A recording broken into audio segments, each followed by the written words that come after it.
The mountain village of Coldbrook had always existed in harmony with the wilderness that surrounded it. Frozen had grown up hearing stories of the ancient forest, tales whispered by her grandmother about creatures that understood human speech and protected those pure of heart. She never believed them until the day she met Finch. Finch arrived in Coldbrook on a winter morning when the snow fell like whispered secrets. He was a wildlife researcher sent by the government to study the behavioral patterns of the region's bear population. Tall and lean with storm-gray eyes, he carried himself with the quiet confidence of someone who had spent more time with animals than people. Frozen, working as a guide for the local conservation center, was assigned to assist him. Their first expedition into the forest was unremarkable. Finch set up camera traps while Frozen marked trails on her GPS.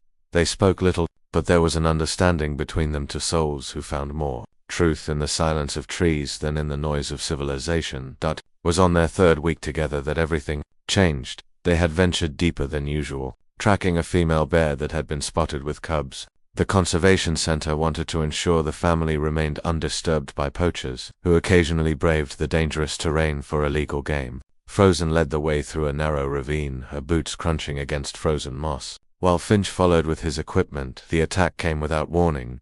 3 men emerged from behind a cluster of boulders, their faces hidden behind scarves, rifles slung across their backs. Poachers. The leader, a broad-shouldered man with cruel eyes, grabbed Frozen by her jacket and shoved her against a tree. Finch immediately stepped forward, hands raised in a placating gesture. "We don't want trouble," Finch said, his voice steady despite the adrenaline coursing through his veins. "Take whatever you need and go."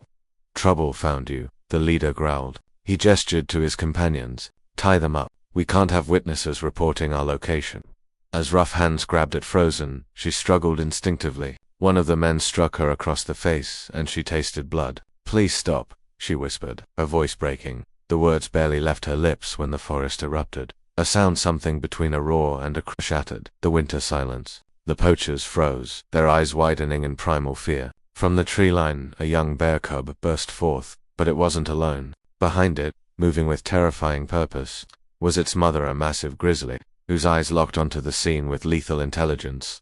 What happened next occurred so quickly that even Frozen, who was at the center of it all, could barely process the sequence of events. The cub, no more than 6 months old, didn't charge blindly. It moved with impossible precision, placing itself between Frozen and her attacker. The mother bear followed, and in that moment Frozen swore the creature looked directly at her, acknowledging her plea. The grandmother's stories flooded back. They understand, they protect. The lead poacher raised his rifle, but he never got the chance to fire. The mother bear moved like lightning wrapped in fur. Witnesses later said they only saw a brown blur. Then the aftermath. The rifle clattered uselessly to the ground. The man was thrown backward, not mauled but decisively subdued, pinned beneath a massive paw. His companions ran. They dropped their weapons and fled through the forest as if death itself pursued them. The sounds of their panicked retreat echoed through the ravine until finally, there was only silence and heavy breathing. Finch, who had been frozen in shock, slowly moved to help Frozen to her feet.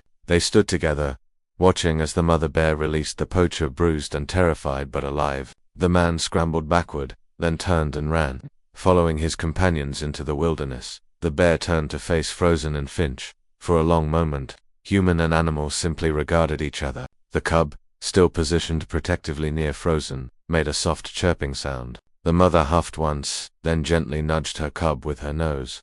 Frozen felt tears streaming down her cold cheeks. "Thank you," she whispered, but the bear tilted its head, and Frozen could have sworn she saw understanding in those dark eyes. Then, as quickly as they had appeared, mother and cub turned and melted back into the forest, leaving only tracks in the snow. Finch exhaled shakily. Did we just, they heard me," Frozen said quietly. "When I said please stop, the cub heard me." Later, when they reported the incident to authorities, other hikers came forward with their testimonies. They had been in the area, drawn by the commotion, but none could describe exactly what happened. "It moved so fast," one witness said. "We only saw the aftermath of poachers running, and that young woman standing there with tears on her face."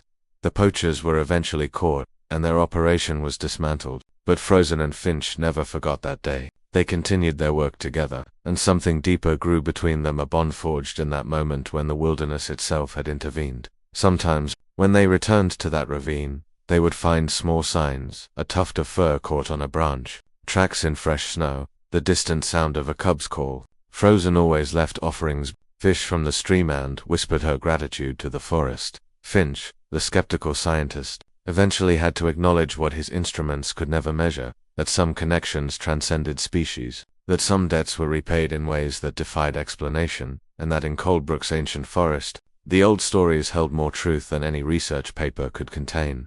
The cub had heard, it had understood, and in moving faster than human eyes could follow, it had changed everything.